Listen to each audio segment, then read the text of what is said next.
Good afternoon, welcome to life line. కాళ్ళలో సిరల వాపు వ్యాధి లేదా వారికోస్ వెయిన్స్ ఎక్కువ మందిలో చూస్తున్నాం. కారణాలు ఏంటి? పర్మనెంట్ ట్రీట్మెంట్ ఉందా? వివరించడానికి మనతో మాట్లాడడానికి డాక్టర్ రాజా వీకోపాల గారు, international radiologist, Avis hospitals Hyderabad నుండి జాయిన్ అవుతున్నారు. మీకు ఎలాంటి డౌట్స్ ఉన్నా స్క్రీన్ మీద కనిపిస్తున్న నెంబర్స్కి కాల్ చేసి ఆయనతో మాట్లాడి క్లారిఫై చేసుకోవచ్చు. హాయ్ అండి. హలో అండి. సో జనరల్గా ఏవిస్ హాస్పిటల్స్ నుంచి అంటే ఎక్కువ మందిలో చూస్తున్నాం వారికోస్ వెయిన్స్ అనేది, ఎలా అవేర్నెస్ తీసుకొచ్చే కార్యక్రమం చేస్తున్నారు? Right. So first of all ఏంటంటే ద నంబర్స్ డోంట్ లై అండి. బేసిక్లీ నంబర్స్ వైజ్ చూసుకుంటే 18 to 22% of Indians will have varicose veins. అంటే భారతదేశంలో 100 మందిలో 16 నుంచి 22 మందికి కాళ్ళల్లో సిరలు ఉబ్బటం, కాళ్ళు నొప్పులు వేయటం, కాళ్ళలో డిస్కంఫర్ట్ ఉండటం, కాళ్ళు పుళ్ళు పట్టడం లాంటి సిమ్టమ్స్తో 16 నుంచి 22% మందికి ఉన్నాయి. సో ఈ ప్రాబ్లం అనేది ఎప్పటి నుంచి ఉంది, అనాదిగా ఉంది, ఎన్నో ఏళ్లగా ఉంది. అది నేను కనిపెట్టిన జబ్బేం కాదు. కానీ ఏవిస్ సంస్థలో నేను వచ్చి అమెరికా నుంచి వచ్చిన తర్వాత అబ్జర్వ్ చేసింది ఏంటంటే, దీనికి స్పెసిఫిక్గా మన హార్ట్ సంబంధమైన హాస్పిటల్స్ ఉన్నాయి, బ్రెయిన్ సంబంధమైన హాస్పిటల్స్ ఉన్నాయి, క్యాన్సర్ హాస్పిటల్స్ ఉన్నాయి. అట్లా వాస్కులర్ సర్జరీకి సంబంధమైన హాస్పిటల్ అంటే ఎండ్ టు ఎండ్ రక్తనాళాల సమస్యలు అన్నీ చూసుకునే హాస్పిటల్ భారతదేశంలోనే నాకు కనబడలేదు అప్పుడు. కాబట్టి అది దాని మీద ఫోకస్ చేసి ఫస్ట్ హాస్పిటల్ పెట్టడమే it was a big help. ఎందుకంటే it became like a refuge for lot of people. చాలామంది ఈ ప్రాబ్లం అర్థం కాని వాళ్ళు, ట్రీట్మెంట్ ఎన్నో దగ్గర జరగలేని వాళ్ళకి ఒక ప్లేస్గా అయింది. దాంతోపాటు ఇక వేరే సింపులర్ థింగ్స్ లైక్ రకరకాల క్యాంప్స్ కండక్ట్ చేయడం, మల్టిపుల్ సెంటర్స్ ఓపెన్ చేసాం. ఇప్పుడు మాకు 18 సెంటర్లు ఉన్నాయి మాకు ఇండియా, సౌత్ ఇండియా వైడ్. ఇది కాకుండా free camps every month 2-3 free camps జరుగుతాయి, అక్కడ అవేర్నెస్ చేస్తాము. ఇవి కాకుండా కరోనా ఇట్లాంటివి ఏమైనా వచ్చినప్పుడు అందరు హాస్పిటల్స్ కరోనా కేర్ అని, ఐసీయూలని పెట్టుకొని చేశారు. మేము మాత్రం ప్యూర్గా వాస్కులర్ కేరే చేస్తున్నాం. సో ఈ ప్రాబ్లం మీద నిర్విరామంగా కృషి చేయటం వల్ల 7 or 8 yearsగా దీని మీద ఒకటే పనిగా ఒకటే ప్రాబ్లమ్ని హ్యాండిల్ చేసే, కామన్లీ అకరింగ్ ప్రాబ్లమ్ని హ్యాండిల్ చేస్తున్నాం. కాబట్టి ఈ వారికోస్ వెయిన్స్, కాళ్ళ సంబంధమైన రక్తనాళ సమస్యలు అన్నిటికీ కూడాను ఏవిస్ హాస్పిటల్ పెట్టింది పేరుగా ఈ మధ్యన అందరూ అనుకుంటున్నారు. ఈ అవేర్నెస్ తేయడానికి కొన్ని ఏళ్ల తరబడి నిర్విరామణ కృషి చేయడం వల్లే ఇక్కడ వచ్చాం అన్నమాట. సార్ కాల్ ఉన్నారు సార్, వారితో మాట్లాడదాం. హైదరాబాద్ నుండి ఇందిరా గారు. నమస్తే అండి. డాక్టర్ గారితో చెప్పండి మీ ప్రాబ్లం. నమస్తే అండి. చెప్పండి. హలో, చెప్పండి. మీ టీవీ సౌండ్ తగ్గించి ఫోన్లో మాట్లాడండి. కొంచెం డిలే ఉంటుంది, అందువల్ల కన్ఫ్యూజ్ అవుతారు. ఫోన్లో చెప్పండి మీ ప్రాబ్లం ఏంటో. నమస్తే అండి డాక్టర్ గారు. చెప్పండి అమ్మా. మా హస్బెండ్ గారు, ఆయనకి 30 అండి, 30 years. అలాగే ఆయనకి అట్లే కాళ్ళ మీద నరాలు వాపులండి.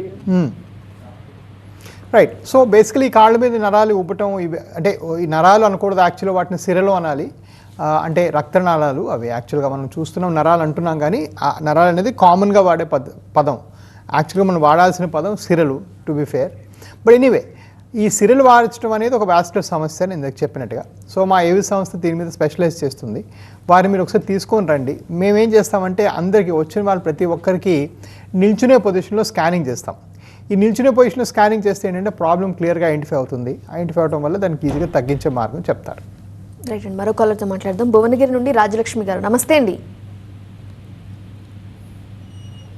హలో. ఓకే. జనరల్గా అంటే వాస్క్యులర్ ట్రీట్మెంట్స్కి సంబంధించి ఎవిస్లో ఎలాంటి చికిత్సలు అందుబాటులో ఉన్నాయి? ప్రధానంగా యూజ్ చేసే ట్రీట్మెంట్స్ ఏంటి? రైట్. సో వాస్కులర్ చికిత్సలకు గురించి మనం మాట్లాడుకోవడం స్టార్ట్ చేస్తే ఫస్ట్ ఆఫ్ ఆల్ మనం గమనించాల్సింది ఏంటంటే ఏ టైప్ వాస్కులర్ చికిత్సలు. ఇప్పుడు ఏంటంటే హెల్త్ కేర్ ఎంత కాంప్లెక్స్ అయిపోయిందంటే మీరు యాజ్ అ పేషెంట్ కూడా, ఎందుకంటే ఇన్ని వందల హాస్పిటల్స్, వేల హాస్పిటల్స్ ఉన్నాయి కాబట్టి ఒక పేషెంట్గా కూడా అసలు మనకి ఏ ట్రీట్మెంట్కి వెళ్తున్నాం, ఎలాంటి ట్రీట్మెంట్ చేసుకుంటే బెటరు అనే అవగాహన పెట్టుకొని వెళ్తేనే మనకు సరైన ఆన్సర్ దొరుకుతుంది. లేకపోతే వాళ్ళ దగ్గర ఏది అవైలబుల్ ఉంటే అది ప్రొవైడ్ చేస్తారు హాస్పిటల్స్లో. సో ఫస్ట్ ఆఫ్ ఆల్ ఏంటంటే any vascular treatment now is always endovascular first. Endovascular అంటే ఏంటి అంటే చెప్తాను వినండి. సో ఒక రక్తనాళంలో సమస్య ఉన్నప్పుడు దాన్ని బయట నుంచి మనం ట్యాకిల్ చేయొచ్చు. బయట నుంచి వెళ్ళి రక్తాలను కట్ చేసి తీయటం, లేకపోతే కట్ చేయటం, కుట్లేయటం ఇవన్నీ చేసి దాన్ని తీస్తాం.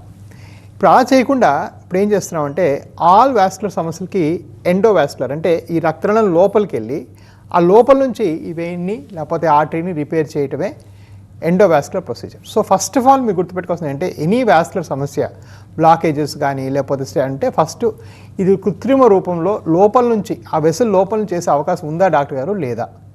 లేదు, ఇది ఓపెన్ చేసి చేయాలని చెప్పి ఛాన్సెస్ అట్లీస్ట్ పెరిఫరల్ ఎండోవాస్కులర్లో ఓన్లీ 5-6%లోనే ఉంటుంది. అన్నిటికీ మనం లోపల నుంచి స్టెంట్లు వేసుకోవచ్చు, లోపల నుంచి రిపేర్ చేసుకోవచ్చు, లోపల నుంచి యాంజియోప్లాస్టీ చేయొచ్చు, లోపల నుంచి క్లాట్ తీయచ్చు, లోపల నుంచి వారికోస్ వెయిన్స్ చేయొచ్చు. ఇలాగా అన్నిటికీ ఎండోవాస్కులర్గానే చేయాలి. చేస్తే ఏంటంటే అక్కడ కట్ చేయడం, కుట్లేయడం, మత్తీయడం ఉండదు కాబట్టి ఆల్మోస్ట్ రికవరీ ఇన్స్టంటేనియస్గా ఉంటుంది. So first endovascular first. So అది దానిలో ఫస్ట్ మనం స్టెప్ వేసిన తర్వాత ఈ వెయిన్స్ని ట్రీట్ చేస్తున్నాం కాబట్టి ఎండో వీనస్ లేజర్ అబ్లేషన్స్. ఈ రోజుల్లో ఏంటంటే ఈ రక్తనాళం లోపల నుంచే బాగు చేసేసి లేజర్ చేసేస్తే ఈ వారికోస్ వెయిన్స్ కూడా తగ్గిపోతాయి. అలానే అన్ని వాస్కులర్ సమస్యలు కూడా ఎండోవాస్కులర్గానే చేయాలి, అది వేరే సంగతి. బట్ ఓవరాల్గా ఏంటంటే ఏవిస్ ప్రత్యేకత ఏంటి అని అడిగారు కదా, అది మా ప్రత్యేకత. మేము ఆల్మోస్ట్ కట్ ఓపెన్ చేసి బైపాస్ చేయాల్సిన అవసరం మాకు 7 ఏళ్లలో 1-2 సార్లు ఉంటుంది అంతే. మిగిలిన అన్ని కేసెస్లో కూడా లోపల నుంచి స్టెంట్ వేయడం, లోపల నుంచి వాస్కులర్ చేయడం, లోపల నుంచి చేయడం. సో ఎక్కడ మనం కట్ ఓపెన్ చేయం కాబట్టి మీకు రిజల్ట్ కూడా అద్భుతంగా ఉండే అవకాశం ఉంటుంది. మరో కాలర్తో మాట్లాడదామండి. సుజాత గారు కడప నుండి. హలో హలో, చెప్పండి మీ ప్రాబ్లం, డాక్టర్ గారు ఉన్నారు. నమస్తే డాక్టర్ గారు. చెప్పండి మేడం. మా సిస్టర్ ఒక ఆమె ఉందండి, 55 ఏళ్ళు ఆమెకి. అలాగే మేడం. కానీ తనకి నరాలు ఉబ్బుకొని అయితే లేవండి, కాళ్ళు అయితే జాయింట్ దగ్గర నుంచి కింద వేళ్ల వరకు బాగా బాగా లాగుతున్నట్టు అనిపిస్తుందండి. పాపం నొప్పికి భరించలేకుండా ఉంటుంది ఆమె. థైస్ దగ్గర వచ్చి మోకాలకి థైస్ మధ్యలో వచ్చి గట్టిగా బిర్రుగా గుడ్డతో కట్టినట్టు టైట్ గా ఉంటాయండి. అలాగే. సో ఇలాంటి పెయిన్స్ అంటే సివియర్ లెగ్ పెయిన్స్ 2 కాళ్ళలో ఉండడం అనేది మనం ఇందాక అనుకున్నట్టుగా వారికోస్ వెయిన్స్లో ఉండొచ్చు. అదేవిధంగా కొన్నిసార్లు స్పైన్ విషయంలో అట్లా ఉండొచ్చు, కొన్నిసార్లు కాళ్ళకి వెళ్ళే రక్తనాళాలు బ్లాక్ అయితే అట్లా ఉండొచ్చు. ఇలాగా మనం 4-5 కారణాలు ఉన్నాయి. మరి ఎగ్జాక్ట్గా ఏ కారణంలో వీరికి ఉంది అని మనం ఐడెంటిఫై చేయాలి. అలా ఐడెంటిఫై చేయడానికి ఫస్ట్ మీకు కలర్ డాప్లర్ని పరీక్ష చేయాలి.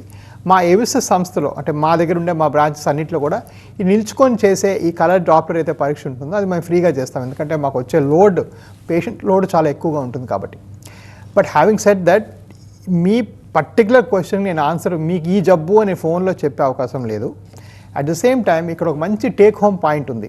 టేక్ హోమ్ పాయింట్ ఏంటంటే ఎలాగైతే ఛాతి భాగంలో నొప్పి ఉంటే మనం ఫస్ట్ కార్డియాలజీకి వెళ్ళి ఈసీ తీపించుకుంటామో, ఎలాగైతే బ్రెయిన్లో ఏమైనా మనం లాస్ ఆఫ్ కాన్షియస్నెస్ ఉంటే సిటీ స్కాన్ చేసుకొని స్ట్రోక్ ఉందో లేదో చెక్ చేసుకుంటామో, అదేవిధంగా కాళ్ళలో సడన్ అన్ఎక్స్ప్లెయిన్ పెయిన్స్ ఉంటే ఫస్ట్ వాస్కులర్ డాక్టర్ దగ్గరికి వెళ్ళాలి. ఇది ఒక లెగ్ అటాక్ అంటాం అనమాట. ఇది నేను కనిపెట్టిన పదం కాదు, ఫారెన్లో ఎప్పటి నుంచో వాడుతూ ఉన్నారు. ఈ లెగ్ అటాక్ అంటే లెగ్లో వాస్కులర్ కాంప్రమైజ్ ఏమన్నా ఉందా అని చెక్ చేయించుకొని అది సాల్వ్ చేస్తే ఈ నొప్పులు పూర్తిగా పోతాయి. అది ఇక్కడ తాత్పర్యం ఏంటంటే ఇవన్నీ ఈజీగా సాల్వ్ చేయొచ్చు. దీనికి కారణం ఏందో కనుక్కోవాలి, కారణం కనుక్కుంటే ఈజీగా సాల్వ్ చేసుకోవచ్చు. వెరికోస్ వెయిన్స్ అందరూ విన్నాము, అయితే varicose seal, flat foot and DVT వీటి గురించి చెప్పండి. Right. So number 1 varicose seal. So ఎలా అయితే కాళ్ళ నుంచి రక్తం పైకి వెళ్ళలేక ఏ కారణంగా కాళ్ళలోకి మళ్ళీ వెనక్కి వచ్చి ఉండిపోతే దాన్ని వారికోస్ వెయిన్స్ అంటామో, అదే మాదిరి వర్బీజం అంటే టెస్టిస్ నుంచి బ్లడ్ పైకి వెళ్ళలేకుండా అట్లనే మళ్ళీ టెస్టిస్లో ఉండిపోయి కొన్ని వాల్వులు చెడిపోతే దాన్ని వారికోస్ సీల్ అంటారు. వారికోస్ సీల్ ఉంటే ఈ టెస్టిస్ భాగం బరువుగా అనిపించడం, సాయంకాలం అయితే టెస్టిస్ కింద నొప్పి వేయటం, అలా సాగినట్టు అనిపించడం, అండ్ మోస్ట్ కామన్లీ బ్లడ్ అంతా ఒక దగ్గర అలా కూడుకొని ఉండిపోవడం వల్ల టెంపరేచర్ పెరిగి ఆ స్పర్మ్ కౌంట్ బాగా తగ్గిపోతుంది. Varicose seal is the most common cause of male infertility. మగవాళ్ళ ద్వారా పిల్లలు కలగకపోవడానికి కామనెస్ట్ కారణం వారికోస్ సీల్. సో అందుకనే దీన్ని ట్రీట్ చేయాలి. దీన్ని ట్రీట్ చేయడానికి ఒకటి ఏంటంటే కట్ చేసి ఆ వారికోస్ సీల్ని మాత్రమే తీయటం, దాన్ని మైక్రో వారికోసిలెక్టమీ అని కూడా అంటారు. కానీ దానికన్నా మోడర్న్గా ఏంటంటే మెడ నుంచి కానీ లేకపోతే గ్రాయిన్ నుంచి కానీ చిన్న నీడిల్ పెట్టి లోపలికి వైర్ ఎక్కించేసి ఈ వెయిన్ని మనం మూసేస్తాం. అది మూసేస్తే ఆ వారికోస్ సీల్ ఆటోమేటిక్గా క్లోజ్ అయిపోతుంది. ఒక 10 నిమిషాల ఆపరేషన్, ఆయన 6 గంటకి ఇంటికి వెళ్ళిపోవచ్చు. ఆ టెస్టిస్ ఏరియాలో ఎక్కడ కట్ చేయడం ఉండదు కాబట్టి కాన్ఫిడెన్స్ పోవడం ఇట్లాంటివి ఉండవు.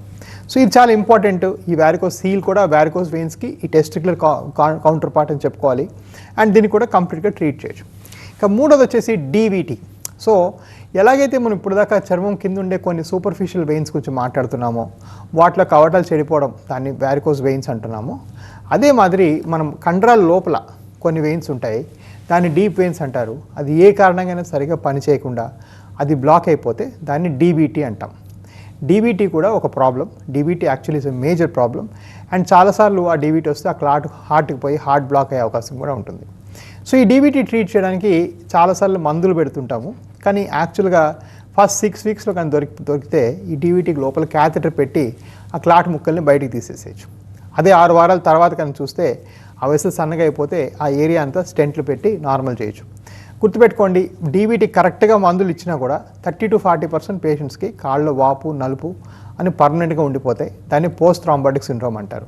సో దీనికి సరైన వాస్కులర్ డాక్టర్స్ ట్రీట్ చేస్తేనే సరిగ్గా రిజల్ట్ వస్తుంది మీకు. యా అండి, కంటిన్యూ చేసే ముందు ఒక వారితో మాట్లాడదాం. శ్రీను గారు వరంగల్ నుండి. శ్రీను గారు మేడం చెప్పండి. మేడం ఇది నాకు డాక్టర్ గారు ఉన్నారండి, మాట్లాడండి. సార్ ఇది 2 కాళ్ళ నుంచి గుండెకి వెళ్తుంది కదా సార్, వెయిన్. హలో చెప్పండి మళ్ళీ. ఈ కాళ్ళ నుంచి మెయిన్ వెయిన్ వెళ్తుంది కదా సార్, ఐవిసి అది అంటారు కదా సార్, అది వెయిన్. అయితే అంతకుముందు నాకు మామూలుగా వేరికోస్ వెయిన్స్ వచ్చినాయి సార్. అయితే చూపించుకున్నాను, చాలా ట్రీట్మెంట్ తీసుకున్నాను. ఆ తర్వాత ఈ మధ్య ఏమైందంటే ఇక్కడ నుంచి మొత్తం పైన కడుపు మీద మొత్తం నరాలు తెలుస్తున్నాయి సార్. వారికోస్ వెయిన్స్ కి ఎక్కడ ట్రీట్మెంట్ చేశారు మీకు? ఇక్కడ సందీప్ చౌహాన్ అని న్యూస్ లో చేశారు. సో అదే అంటే మీ పాత రిపోర్ట్స్ నాకు తెలియదు, అంటే మీరు ఆ వారికోస్ చేయక ముందే ఐవీసీ బ్లాక్ అయిపోయి ఉంటే అయిపోవచ్చు. బట్ ఇక్కడ అంటే కొంతవరకు ఈ షోలో మనం ఏం చేస్తామంటే ఈ ప్రాబ్లమ్స్ వల్ల వచ్చే కాంప్లికేషన్స్ని అందరికీ ఎక్స్ప్లెయిన్ చేయడం కూడా ఇంపార్టెంట్. మీ ఒక ప్రాబ్లమ్ సాల్వ్ చేయాలంటే నాకు ఫస్ట్ మీ ఫైల్ మొత్తం చూడాలి.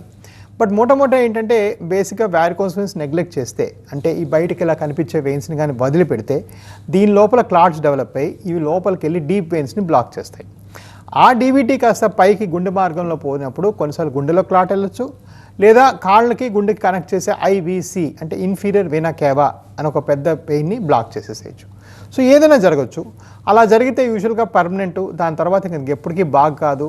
కొన్నిసార్లు రేర్గా పోయి ఐవీసీలో స్టెంట్లు వేసి మొత్తం ఐవీసీ రీకన్స్ట్రక్షన్ కూడా చేయొచ్చు. అట్లాంటి కేసెస్ మనం చాలా చేసి ఐవీసీని బాగు చేసిన సందర్భాలు చాలా ఉన్నాయి ఐవీసీ హిస్టరీలో. కాకపోతే ఏంటంటే మీకు అసలు ఏంటి తగును, మీకు ఈ ఐవీసీ బ్లాకేజ్ వల్ల కాళ్ళలో ఏం సిమ్టమ్స్ వస్తున్నాయి, కాళ్ళు తరచూ పుళ్ళు పడుతూ ఉన్నాయా? ఫర్ ఎగ్జాంపుల్ తరచూ పుళ్ళు పట్టి కాళ్ళు వాచిపోతే 100% ఐవీసీలోకి వెళ్ళి స్టెంట్ వేయాల్సి వస్తుంది. కానీ కొంచెం కాళ్ళు అప్పుడప్పుడు రోజంతా నడిచినాక సాయంకాలం కొంచెమే వాచి పెడితే ఏం చేయక్కర్లేదు. సో ఆ డెసిషన్ మిమ్మల్ని చూసి తీసుకోవాలి. బట్ బాటమ్ లైన్ ఏంటంటే వాస్కులర్ ప్రాబ్లమ్స్ని సరైన టైంలో సరిగ్గా ఎక్స్పీరియన్స్ ఉన్న డాక్టర్స్ ట్రీట్ చేయకపోతే చాలా చాలా డేంజరస్ కాంప్లికేషన్స్ మీకు వచ్చిన లాంటివి అయ్యే అవకాశం ఉంటుంది. మరో కాలర్తో మాట్లాడదామండి. కడప నుండి జిల్లాని భాష గారు, నమస్తే అండి, చెప్పండి. నమస్తే మేడం. చెప్పండి అయ్య గారు. డాక్టర్ గారు మాట్లాడు సార్. చెప్పండి అయ్య గారు. డాక్టర్ నమస్తే అండి. చెప్పండి సార్. సార్ నాకు 2 కాళ్ళకు కింద సార్ బ్లాక్ అయింది సార్, అంతే. ఓన్లీ అట్లానే స్టాండింగ్ ఉంటాను నేను ఎక్కువ. మాది వెజిటబుల్ మార్కెట్ అనమాట. అలాగే ఇవి మార్కెట్ ఉండి నేను స్టాండింగ్ ఉంటాను. అర్లీ మార్నింగ్ 3 నుంచి 7 వరకు నేను స్టాండింగ్. ప్రాబ్లం చెప్పండి సార్. నో ప్రాబ్లం సార్, మాకేం లేదు, ప్రాబ్లం ఏమదు. అది 2 కాళ్ళు బ్లాక్ అయినాయి సార్, అంతే. అలాగే 2 కాళ్ళు ఓన్లీ మోకాలు కింద భాగం బ్లాక్ అవుతున్నాయి, వేరే ఒళ్ళంతా కూడా బ్లాక్ అయితే లేదు అంటే ఇది 100% పాళ్ళు ఇది వాస్కులర్ సమస్యనే. ఒకవేళ చర్మ సమస్య వల్ల బ్లాక్ అయితే ఒళ్ళంతా కూడా ఆ బ్లాక్ పెరగాల, ఒళ్ళంతా కూడా స్ప్రెడ్ అవ్వాలా. సో చర్మం అనేది మీ కాలు గోటి దగ్గర నుంచి మీ నెత్తి మీద ఉండే వెంట్రుకల వరకు అంతా ఒకటే system. It is called integumentary system. So integumentary system యొక్క సమస్య ఉందంటే మొత్తం అంతా కూడా స్ప్రెడ్ అవ్వాలి. ఓన్లీ కాళ్ళలో వస్తుందంటే కాళ్ళకి యూజువల్గా వాస్కులర్ బ్లడ్ సప్లై తొందరగా ఎఫెక్ట్ అవుతుంది, కాబట్టి ఇది వాస్కులర్ సమస్యగా భావించాలి. అలాంటప్పుడు మీకు నిల్చునే పొజిషన్లో స్కానింగ్ చేసి డాప్లర్ పరీక్ష చేసి ప్రాబ్లం క్లియర్గా ఐడెంటిఫై చేసి దాని మటుకు మీకు ట్రీట్మెంట్ చేస్తే తగ్గిపోతాయి. బట్ ఓవరాల్గా ఈ బ్లాక్ అవడం అనేది నెక్స్ట్ పుండు పడిపోతుంది. కాళ్ళలో పుళ్ళు పడడానికి 85% కారణం వాస్కులర్ ఫ్లో అబ్నార్మాలిటీస్. సో దాని మీద అప్రమత్తంగా ఉండాలి. ఈ వాస్కులర్ సమస్యలు ఉంటే తొందరగా ట్రీట్ చేసుకోవాలి. సో డీవీటీకి సర్జరీ ఎప్పుడు అవసరం అంటారు, అసలు అవసరమా? Almost all the time proximal DVT అంటే ఈ తొడలు నుంచి ఈ పొట్టలోంచి ఉండే వెయిన్స్ని అంటే పెద్ద వెయిన్స్ కానీ ఏమైనా బ్లాక్ అయిపోతే అక్యూట్ ఫేజ్లో మొదటి 6 వారాల్లో ఆల్మోస్ట్ వరల్డ్ వైడ్ కన్సెన్సస్ ఏంటంటే, అంటే ప్రపంచవ్యాప్తంగా పెద్ద డాక్టర్లు అందరూ ఒప్పుకునే విషయం ఏంటంటే ఆ డీవీటీని తీసేస్తేనే బెటర్. ఎందుచేత అంటే ఆ డీవీటీకి మనం సరైన మందులు సరైన టైంకి వేసుకున్నా కూడా 30 నుంచి 40% మందిలో ఆ వాల్వులు పర్మనెంట్గా చెడిపోయి కాలు నల్లగా వాచిపోయి పుళ్ళతో అది బ్లాక్ అయిపోతుంది. సో దాన్ని పోస్ట్ థ్రాంబోటిక్ సిండ్రోమ్ అంటున్నాం. సో దాన్ని క్లాట్ని యాక్టివ్గా మెషిన్ పెట్టి తీసేస్తేనే బెటర్. దాన్ని డీవీటీ లైసిస్ అంటారు. ఆ వ్యవస్థ పరిపూర్ణంగా ఎవిస్లో ఉంది. కొన్నిసార్లు ఈ 6 వారాలు 7 వారాలు దాటిపోయిన తర్వాత కాలు ఇందాక నేను చెప్పినట్టుగా పర్మనెంట్గా బ్లాక్గా ఉండిపోయి పుళ్ళు పడిపోయి ఏమైనా పర్మనెంట్ డ్యామేజ్ ఉంటే దానిలోకి వెళ్ళి స్టెంట్ వేసి ఆ వెయిన్ యొక్క సైజుని పెద్దగా పెంచి బ్లడ్ ఫ్లోని నార్మల్ చేయొచ్చు. సో దాన్ని call venous reconstruction. So acute ఫేజ్లో డీబీటీ లైసిస్, క్రానిక్ ఫేజ్లో వీనస్ రీకన్స్ట్రక్షన్ రెండు మనం చేసే అవకాశం ఉంది. బట్ ఓవరాల్గా ఓన్లీ మందులతో డీవీటీ తగ్గించాలనేది become an old fashion concept for large high volume DVT. Aarogyasri ద్వారా వెరికోస్ వెయిన్స్కి ట్రీట్మెంట్ తీసుకోవచ్చుంటారా? ఎవిస్ హాస్పిటల్ అందుబాటులో ఉందంటారా? ఎవిస్ హాస్పిటలే కాదండి, ఎక్కడ స్టేట్ అంతా కూడాను ఈ లేజర్ చికిత్స అనేదానికి ఆరోగ్యశ్రీలు లేదు. కొన్ని హాస్పిటల్స్ ఏం చేస్తున్నాయంటే కటింగ్ ఆపరేషన్ చేస్తామని చెప్పి ఈ లేజర్ చికిత్స చేస్తున్నారు. దాని ప్రకారం అసలు చేసే అవకాశం లేదు. ఎందుకంటే ఒక్కొక్క లేజర్ ఫైబర్ కానీ కొత్తది కానీ కొని మీకు వాడారు అంటే దాని ఖర్చే 30,000 నుంచి 45,000 అవుతుంది. సో ఎవరు కూడాను మీకు 10,000కు 5,000కు గవర్నమెంట్ ఇచ్చే ఫీజుకి కానీ లేజరే చేస్తాము అని చెప్పారంటే అది అతిశయోక్తి, లేదా ఇంకోటి ఫైబర్ మీకు వాడేస్తున్నారు. సో అది ఫస్ట్ ఆఫ్ ఆల్ కరెక్ట్ కాదు. హ్యావింగ్ సెడ్ దట్ చాలామంది బిలో పావర్టీ లైన్ పేషెంట్స్ మా దగ్గర చేయించుకుంటున్నారు. దానికి సీఎం రిలీఫ్ ఫండ్ ద్వారా లేదంటే మరే ఇతర మార్గాల ద్వారా వాళ్ళు చేస్తున్నాం, చేయలేదని కాదు. కానీ చేసేది ఆరోగ్యశ్రీలో చేసినా డబ్బులు కట్ చేసినా రిజల్ట్ పర్ఫెక్ట్గా ఉండాలి. సో వాళ్ళు ఇచ్చే 10,000కో 9,000కో మీరు వెళ్ళి ఫైబరు ఎవరిదో రీయూజ్దో లేకపోతే సెకండ్ హ్యాండ్ ఫైబర్ కొనేసి వాడేస్తే రిజల్ట్ పోతుంది, కాలంతా పాడవుతుంది. సో ఇక్కడ హెల్త్ కేర్లో ఏంటంటే బియాండ్ ఆ పాయింట్ మనం లో కాస్ట్ పోయే అవకాశం లేదు.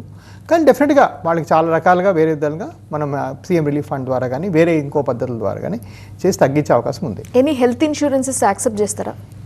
రైట్. సో మన దగ్గర ఆల్ హెల్త్ ఇన్సూరెన్సెస్ యాక్సెప్ట్ చేస్తారు. కొంచెం ఒక లాస్ట్ 9 monthsగా స్టార్ ఇన్సూరెన్స్ వాళ్ళతో ఏదో అంటే అన్ని హాస్పిటల్స్కి పే చేయట్లేదు, కానీ ఓవరాల్గా ఏంటంటే ఆల్మోస్ట్ అన్ని ఇన్సూరెన్సెస్ యాక్సెప్ట్ చేస్తున్నారు. యా, బోధకాల గురించి చెప్పండి. దానికి ఎలాంటి చికిత్సలు ఉన్నాయి ఎవిస్లో? రైట్. సో మనం ఏంటంటే ఈ వాస్కులర్ సమస్యలకి ఒక పరిపూర్ణమైన సూపర్ మార్కెట్ అని చెప్తున్నాం. ఒక complete end to end vascular care మన దగ్గర అవైలబుల్ అని చెప్తున్నాం కదా. సో ఇప్పుడు దాకా మనం ఏంటి ఆర్టరీస్ అంటే కాళ్ళకి వెళ్ళే వెసల్స్ గురించి మాట్లాడుతున్నాం. అది కాకుండా కాళ్ళ నుంచి వెనక్కి వచ్చే వెయిన్స్ అనగా సిరల గురించి మాట్లాడుతున్నాం. ఇవి రెండూ కాకుండా మూడో వ్యవస్థ ఉంటుంది, అంటే ఒక చన్నటి రక్తనాళం ఉంటుంది, దాన్ని మనం లింఫాటిక్స్ అంటాం. ఈ లింఫాటిక్స్ ఏంటంటే కొన్నిసార్లు అవి బ్లాక్ అయిపోతాయి. అవి బ్లాక్ అయిపోవడానికి చాలా కారణాలు ఉంటాయి. కొన్నిసార్లు దోమకాటు వల్ల అవ్వచ్చు, కొన్నిసార్లు ఎక్సెస్ ఎడిమా వల్ల అవ్వచ్చు, కొన్నిసార్లు వారికోస్ వెయిన్స్ వల్ల అవ్వచ్చు, కొన్నిసార్లు ఫ్రీక్వెంట్ ఇన్ఫెక్షన్స్ వల్ల అవ్వచ్చు, కొన్నిసార్లు పెద్ద ఆపరేషన్ అంటే యూట్రస్ ఆపరేషన్ కానీ రోమ్ ఆపరేషన్ కానీ వీటి వల్ల అవ్వచ్చు. ఇలా ఏ కారణం వల్లైనా ఈ లింఫాటిక్స్ డిస్టర్బ్ అయిపోతే కాళ్ళలో నీరు అలాగే ఉండిపోయి అది తరచూ ఇన్ఫెక్ట్ అయిపోయి అలా పెద్దగా అయిపోతుంది. దాన్నే మనం బోధకాలు అంటాం. ఫైలేరియాసిస్ అనేది ఒక కొలోక్వియల్ టర్మ్, అంటే దోమకాటు వల్ల వచ్చే వాపుకు మాత్రమే ఫైలేరియాసిస్ పదం వాడాలి. సో ఫైలేరియాసిస్ అనే పదం వాడకూడదు, దీన్ని బోధకాలు అనాలి. సో ఈ బోధకాలు అనేది చాలా కామన్. వీళ్ళకి ఏం చూసే హాస్పిటల్స్ కానీ ఇది పూర్తిగా తగ్గించే వ్యవస్థ కానీ ఎక్కడ సౌత్ ఇండియాలో కాదు, నాకు తెలిసి ఇండియాలోనే ఎక్కడ లేదు. సో మేము అందుకే ఈ వ్యవస్థ స్టార్ట్ చేసాం. ఇది ఫైనాన్షియలీ రెమ్యూనరేటివ్ కాదండి డాక్టర్స్కి. ఏ డాక్టర్ కూడా బోధకాల ట్రీట్మెంట్ మీద డబ్బులు సంపాదించుకునే అవకాశం లేదు. మేము ఎందుకు చేసామంటే మాకు ఆ సిస్టమ్ కంప్లీట్ అవ్వాలి, ఈ పేషెంట్స్ కూడా సరైన ట్రీట్మెంట్ ఉండాలనేది. ద ఫస్ట్ ప్రిన్సిపల్ ఆఫ్ బోధకాలకి ఏంటంటే డీకంప్రెషన్. ఏదైనా చేసి ఆ లావుగా ఉండే నీరుని తీసేసేయాలి, అక్కడి నుంచి తీసి పైకి ఎక్కడికో పంపించాలి. అది చేయకపోతే అది అలాగ ఉండిపోయి ఫ్రీక్వెంట్గా ఇన్ఫెక్ట్ అయిపోయి ఇంకా పెరిగిపోతూ ఉంటుంది. అది నెంబర్ 1. Number 2 bandaging. నెంబర్ 3 ఏంటంటే మిషన్ పెట్టడం. ఇవన్నీ చేసి ఒక 6 నెలల్లో 50-60% ఈ బోధకాలు వాపు తగ్గించవచ్చు. అదైన తర్వాత అవసరం ఉంటే అప్పుడు కొంచెం ప్లాస్టిక్ సర్జరీ చేసి కొంచెం షేప్ తేవచ్చు. చాలామంది అనుకుంటారు వెంటనే కట్ చేసి నీరు తీసేసేయాలి ఇవన్నీ చెప్తారు. అది యాక్చువల్గా చాలా దురదృష్టకరం. దానివల్ల ఏమీ అవ్వదు, దానివల్ల ఇంకా పెరిగిపోతుంది. సో దయచేసి అక్యూట్ లింఫెడిమాలో వెళ్ళి ఆపరేషన్ ఇది చేయించుకోకండి. సో ఇది చేయించడం ఇంపార్టెంట్, దీనికి వ్యవస్థ ఇంపార్టెంట్. దీనికి మూడో విషయం ఏంటంటే ఏ ఒక్క డాక్టర్ కూడా మీకు వచ్చి కూర్చొని కాళ్ళు గిట్లు కట్టే టైం ఉండదు. దీనికి స్పెషలిస్ట్ థెరపిస్ట్ ఉంటారు. ఎలాగైతే ఎముకల డాక్టర్ మీకు ఫిజియోథెరపిస్ట్ దగ్గర పంపిస్తారో అలాగే మా దగ్గర లింఫాటిక్ థెరపిస్ట్ అని ఉంటారు. వీళ్ళు ఏం చేస్తారంటే మీ వాపును తగ్గించడానికి రకరకాల బ్యాండేజీలు కట్టి పూర్తిగా తగ్గించే అవకాశం ఉంటుంది. కాలర్తో మాట్లాడదామండి. శ్రీధర్ గారు నమస్తే అండి. హలో చెప్పండి, డాక్టర్ గారితో మీ క్వశ్చన్ ఏంటో అడగండి. సార్ నమస్కారం సార్. చెప్పండి. నా పేరు శ్రీధర్ అండి. నాకు వైర్కోజ్ వెయిన్స్ 2013 నుంచి ఉంది సార్. అలాగే ఆల్రెడీ మన వైజాగ్ లో 2 times ఆపరేషన్ చేశారు సార్. ఎవరు? ఇంకనో డాక్టర్ దళాయ్ సార్, ఎస్ఎస్ దళాయ్. అలాగే 7 years సార్. అలాగే ఆల్రెడీ 2 times చేశారు సార్. 2 కాళ్ళు బ్లాక్ అయితే ఇంకా పెయిన్ వచ్చి మీరు అన్నట్టు ఇప్పుడు చెప్తున్నట్టు ఊన్స్ వస్తున్నాయి sir continuous. Correct. So 1.5 years వస్తుంది సార్. కరెక్ట్. సో మీకు ఆ రోజు ఆపరేషన్ ఏం జరిగిందో నాకు తెలియదు, నేను ఆ రూమ్లో లేను కాబట్టి నాకు పూర్తిగా తెలియదు, అండ్ మీకు ఫైల్ కూడా నేను చూడలేదు. సో అందుకని నేను పూర్తిగా కామెంట్ చేయడం కష్టం. బట్ హ్యావింగ్ సెడ్ దట్ ఈ 3 పాయింట్స్ చెప్తాను. ఒకటి, వారికోస్ వెయిన్స్కి ఎలాగైతే కటింగ్ ఆపరేషన్లో 50% సక్సెస్ ఉంటుందో, మనం లేజర్ అంటే ఈ కొత్త పద్ధతి గురించి మాట్లాడుతున్నానో దానిలో కూడా సక్సెస్ 96% ఉంటుంది. 96% సక్సెస్ అంటే ఏంటి? 3-4%లో ఫెయిల్ అవ్వచ్చు. ఆ ఫెయిల్ అయ్యే వాళ్ళు ఎవరు, వాళ్ళకి ఎందుకు ఫెయిల్ అవుతుంది అని ఒకసారి ఆపరేషన్ తర్వాత స్కాన్ చేసి మీ డాక్టర్ చూసుకొని అవసరం ఉంటే ఫ్రీగా చేస్తే ఈ ప్రాబ్లం తగ్గిపోతుంది. మా ఏవి సంస్థలో అది రూల్. నేను ఎప్పుడు కూడాను 7 ఏళ్ళుగా కూడాను నేను చేసిన ఆపరేషన్ ఎప్పుడు ఫెయిల్ అవ్వలేదు అని మాత్రం చెప్పను. కానీ పొరపాటున ఎవరికైనా బై ఛాన్స్ మీలాగ రికరెన్స్ వచ్చి మళ్ళీ కాళ్ళలో పుళ్ళు ఏర్పడుతుంటే మా వ్యవస్థలో మేము వాళ్ళకి అందరికీ ఫ్రీగానే చేసేసి తగ్గిస్తాం, ఒకవేళ మేము చేసి ఉంటే. సో అదే చెప్పగలం, ఎందుకంటే నేను చెప్పాను 3% ఎవరికైనా రావచ్చు వెనక్కి. కాకపోతే సంస్థ పెద్దదైనప్పుడు నాకేంటి, మళ్ళీ స్కాన్ చేయాలంటే నా దగ్గర 14 స్కానింగ్ మిషన్లు ఉన్నాయి మా ఐవిస్ హాస్పిటల్లో. మళ్ళీ మీకు లేజర్ చేయాలంటే మా దగ్గర 15 లేజర్ మిషన్లు ఉన్నాయి. సో నాకు అసలు ఖర్చు నథింగ్ అది, because I am have such a big system. నెలకు 600 ఆపరేషన్లు అవుతాయి నా దగ్గర. సో ఈ వ్యవస్థలో ఒకరెవరో నాకు 4 ఏళ్ళ క్రితం చేశారు సార్, మళ్ళీ వచ్చిందంటే నేను ఫ్రీగా ఇప్పుడు కూడా ఇవాళ కూడా ఒకరు చేశాను. అది ఫ్రీగా చేసేయడం నాకు అసలు పెద్ద పనే కాదు. సో ఈయనకు కూడా ఫ్రీగా చేయడం పాసిబుల్ అవుతుందంటారా? ఒకవేళ మేము చేస్తుంటే డెఫినెట్గా చేస్తాం, because we have to know what's the problem. But again అసలు వీరికి ఏమైందో కూడా నాకు తెలియదు. లేజరే చేశారా, మళ్ళీ ఏమన్నా రికరెన్స్ వచ్చిందా, నలుపు పెరుగుతుంది అంటున్నారు, పుళ్ళు పడుతుంది. బట్ మా దగ్గర ఫర్ ఎగ్జాంపుల్ ఈ నేను మొదలెట్టినాక 12 మందికి ఇలా 13 మందికి అయింది. అందరికీ మేము ఫ్రీ ఆఫ్ కాస్ట్ చేస్తాం, ఎందుకంటే మా ప్రకారం వాళ్ళకి తెలియదు 98, 97, 99. ఒకవేళ వచ్చింది వాళ్ళు మనం నమ్ముకొని వచ్చారు కాబట్టి వాళ్ళు చేసేయటం అనేది మా బాధ్యత. This is more because we want hour name to go as the biggest vascular centre in India. But వ్యవస్థ పెద్దదిగా ఉండాలి కదా. ఇప్పుడు ఆ డాక్టర్ గారు చేసేదే నెలకి 3-4 అనుకోండి, ఒక కేసు ఎక్స్ట్రా చేయాలంటే ఎలా చేస్తారు? వాళ్ళ హాస్పిటల్స్ ఒప్పుకోవాలి కదా. వ్యవస్థ ఇక్కడ నా వ్యవస్థ మాత్రమే, it's completely my hospital. So కొంతవరకు లాజిస్టికల్ రీజన్స్ ఉంటాయి, కొంతవరకు ఆ డాక్టర్ పర్సనాలిటీ ఉంటుంది, కొంతవరకు పేషెంట్ లక్ అండ్ జెనెటిక్స్ కూడా ఉంటాయి. బట్ ఓవరాల్గా ఏంటంటే ఈ ప్రాబ్లమ్ సాల్వ్ చేయవచ్చు. దీని మీద రిజల్ట్ 95 to 98% రిజల్ట్ ఇవ్వగలము. దీనివల్ల కొన్ని వేల కొద్ది పేషెంట్స్ ఆల్రెడీ బాగయ్యారు, ఇంకొన్ని వేల కొద్ది మంది బాగా అవుతారు. దీని మీద మనం ఏం వదులుకోకూడదంటే hope. You cannot lose hope, then nothing is there. So అసలు ట్రీట్మెంట్ అయిన తర్వాత any kind of treatment for varicose veins అప్పుడు ఎలాంటి జాగ్రత్తలు తీసుకోవాలంటారు రికరెంట్ అవ్వకూడదు అంటే? రైట్. సో ఇది చాలా మంచి క్వశ్చన్ అడుగుతుంటారు. సో బేసిక్గా ఈ వారికోస్ వెయిన్స్ మనం ఇప్పుడు నేను చెప్తున్న లేటెస్ట్ ఎక్విప్మెంట్ ఏవైతే మాట్లాడుతున్నానో అలాంటి ఎక్విప్మెంట్ ఉంటే అసలు లిటరలీ 5 నిమిషాల్లో అయిపోతుంది. అయిపోయిన గంటకి ఇంటికి వెళ్ళిపోవచ్చు. ఇన్సూరెన్స్ ఉన్న పేషెంట్స్ కూడా మా దగ్గర 24 hours స్టే అక్కర్లేదు. మాకు ఇన్సూరెన్స్ కంపెనీస్ మాకు ఇన్వైట్ చేసి డే కేర్ సర్జరీ ఎలాగైతే క్యాటరాక్ట్ చేస్తారో అదే మాదిరి మీరు కూడా పంపించేయండి డాక్టర్ గారు అని వారు చెప్పడం జరిగింది. సో అవన్నీ చాలా ఈజీ. ఓకే, బికాస్ మెషిన్స్ మంచిగా ఉండాలి, డాక్టర్స్కి ఎక్స్పీరియన్స్ ఉండాలి, వాళ్ళు చేసే పద్ధతి మీద కాన్ఫిడెన్స్ ఉండాలి. అది మోర్ ఇంపార్టెంట్. బట్ ఓవరాల్గా ట్రీట్మెంట్ అద్భుతంగా జరుగుతుంది అండ్ రిజల్ట్స్ చాలా బాగుంటాయి. Right, thank you doctor. Varicose veins అలాగే బోధకాలకు సంబంధించి ఎవిస్లో ఎలాంటి ట్రీట్మెంట్స్ అందుబాటులో ఉన్నాయో వివరించినందుకు థ్యాంక్ యూ. సో ఇదే వాళ్ళ లైఫ్ లైన్ చూస్తూనే ఉండండి TV9.